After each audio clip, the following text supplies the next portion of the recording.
ভালোবাসা সহজে হয় না আর একবার হলে তাকে ছাড়া থাকা যায় না। ঠিক এমনটাই ক্যাপশন দিয়ে তাদের আপকামিং মুভি 'দেশ-ও-সেভেন' নামে যেটাকে ডিনোট করা হচ্ছে তার প্রমোশন শুরু করলেন দেব-শুভশ্রী জুটি। বলা ভালো পরিচালক দেব।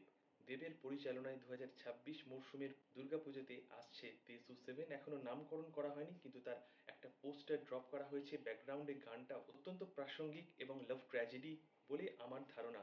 যে পোস্টারটা রিভিল করা হয়েছে সেখানে দেব শুভশ্রীকে আলিঙ্গনরত অবস্থায় দেখা যাচ্ছে এবং শুভশ্রীকে পাওয়ার জন্য একটা দুরন্ত লড়াইয়ের সম্মুখীন হতে হয়েছে হয়তো দেবকে। তার হাতে বন্দুক, শুভশ্রীর যে কস্টিউম সেখানে ব্লাড শেডস রয়েছে, অর্থাৎ একটা ফাইট সিকোয়েন্সের পর এই ধরনের একটা পোস্টার ক্রিয়েট করা হয়েছে। ব্যক্তিগতভাবে আমার যে খুব ভালো লেগেছে তা নয়, কারণ অনেকটাই এই ধরনের প্যাটার্ন বা গল্প আমরা অনেক আগে দেখেছি। তবে একটা পোস্টার দেখেই তো সবকিছু বিচার করা যায় না। দেব এবং শুভশ্রী অনুগামীদের জন্য এটা একটা ট্রিট এবং তারা সেলিব্রেট করুক। অপেক্ষায় দুর্গাপুজোর মরশুমে দেবের পরিচালনায় 'দেশ-ও-সেভেন' এর।